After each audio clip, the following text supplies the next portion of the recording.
Salut à tous les amis, salut YouTube, c'est Mika, comment ça va? J'espère que tout le monde se porte bien. Évidemment, moi c'est les vacances tranquilles à la maison, on se repose ou presque, il y a les enfants à gérer, les travaux, mais ça c'est pas très important. Aujourd'hui les gars, on se retrouve pour parler de Mercato, parce que oui, on est en plein dedans. Et il se trouve que depuis quelques heures, quelques jours, depuis hier surtout, on a beaucoup d'informations, de rumeurs qui circulent via Foot Mercato, qui est, il faut le dire, pour le coup, Foot Mercato est très bien informé, fait du très bon boulot sur l'été et le mercato estival de l'OL. Et on a aussi une news qui vient du 11 mondial, pas le 11 lyonnais, mais le 11 mondial, ce n'est pas ma succursale, je vous rassure, pas du tout, pas encore en tout cas.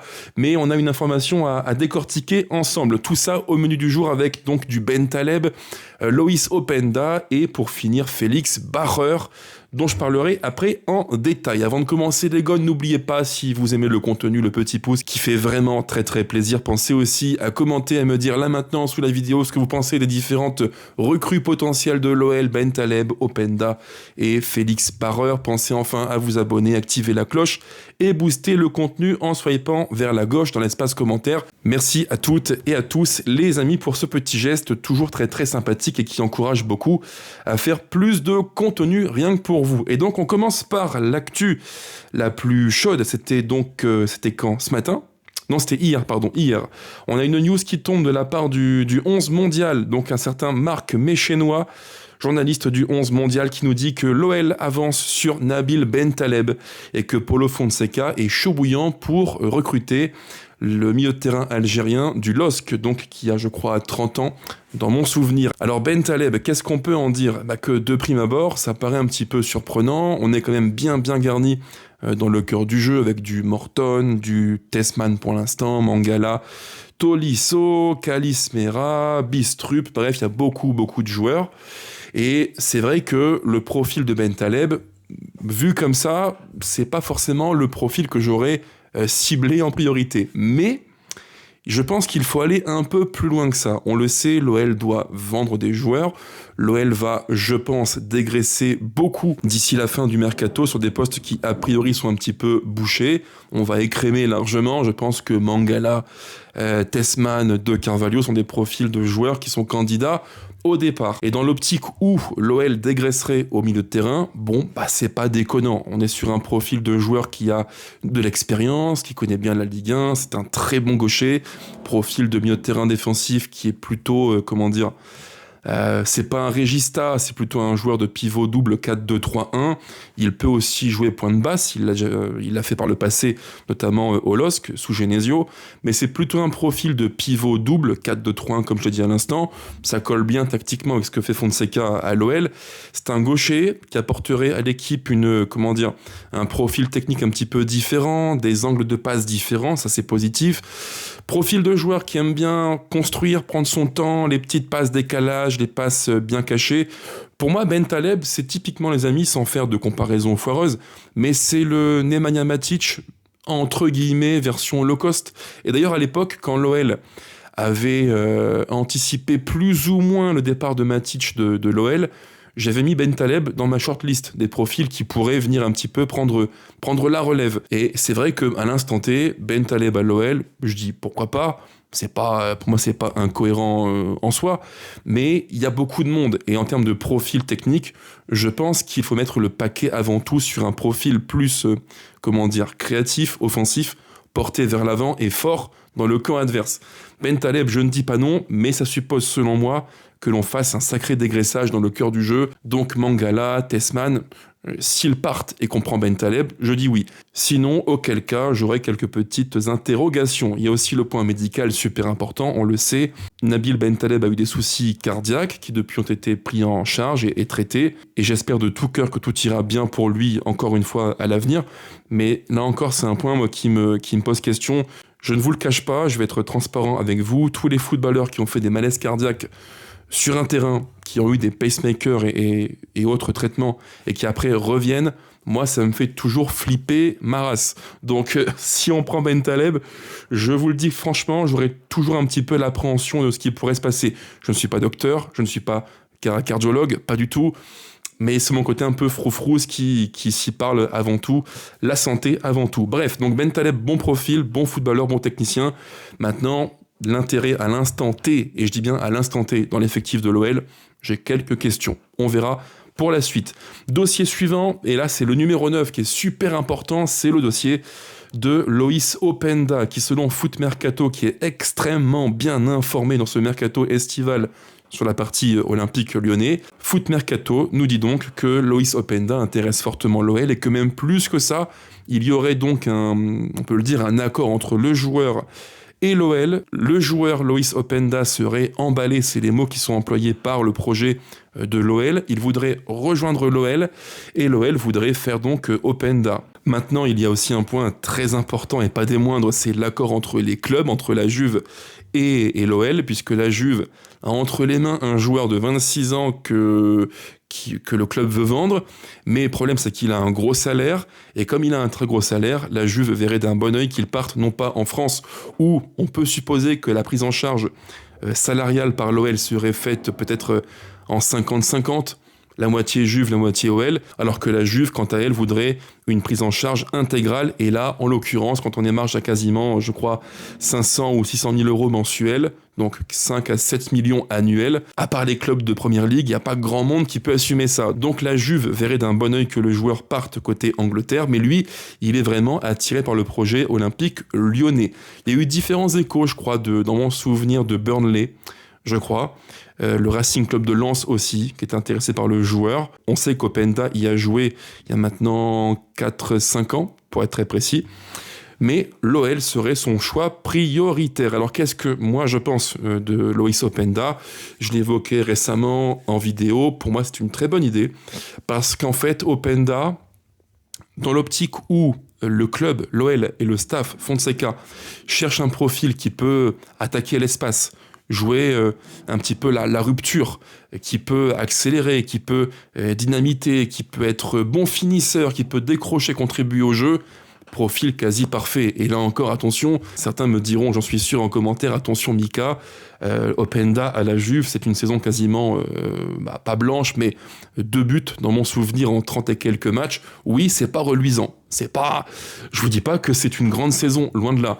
Mais il faut avoir en tête le passé, le background d'Openda. C'est quelqu'un qui, partout où il est passé, à Leipzig, évidemment à Lens, partout où il est passé, il a tout le temps marqué des buts, et pas qu'un peu.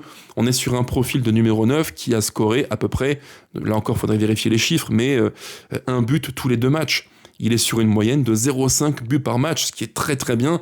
Un numéro 9 qui est à 0,5 buts par match, c'est chapeau 2, voire chapeau 1.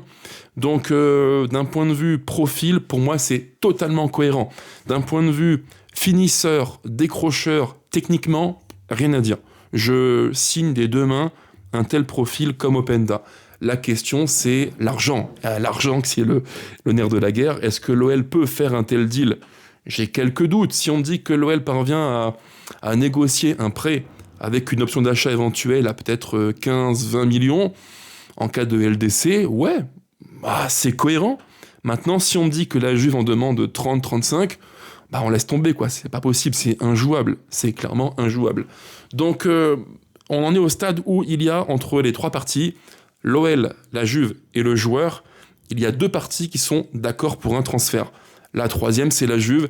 Et là, il faut les convaincre avec des arguments financiers, économiques. Et ça, je ne maîtrise pas. Est-ce que l'OL aura les moyens de signer un tel profil, un tel joueur? Ce serait bien. Et ce serait à coup sûr une sacrée plus-value pour Paulo Fonseca. Le dernier dossier pour terminer la vidéo, les amis, c'est le cas de Félix Bacher. On dit Bacher en autrichien.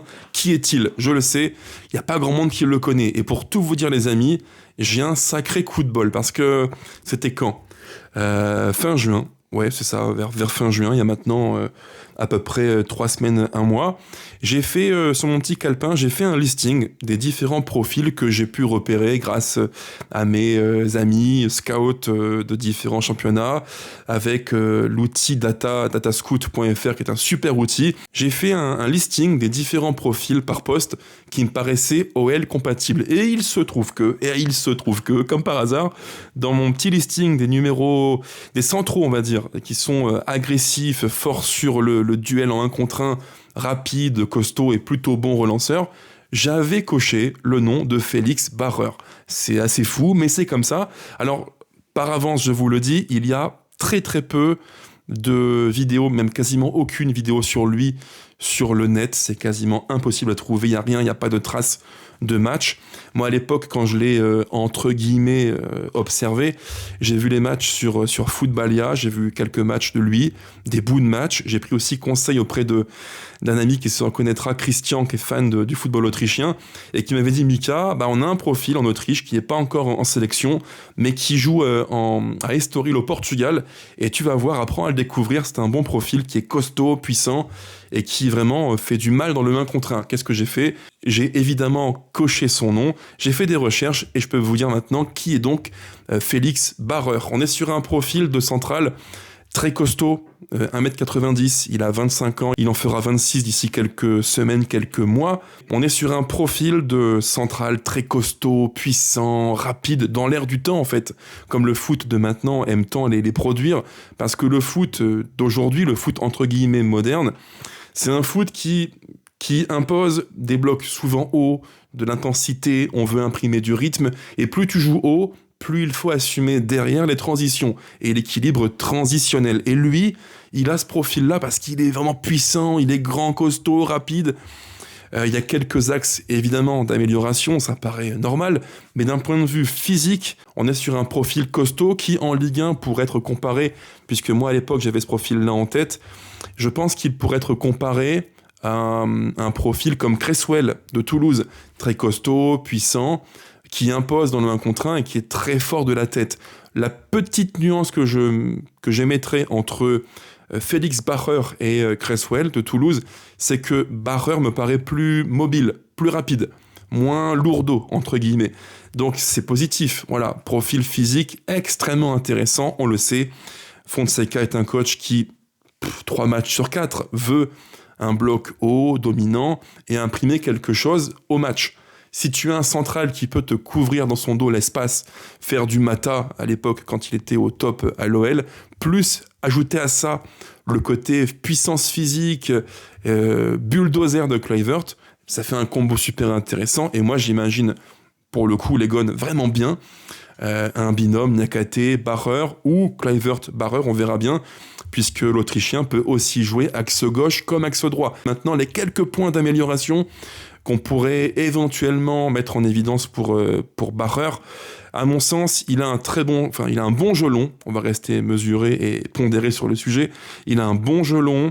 Il y a quelques séquences de matchs où je l'ai vu jouer allongé. Voilà, il peut allonger clairement, il sait le faire.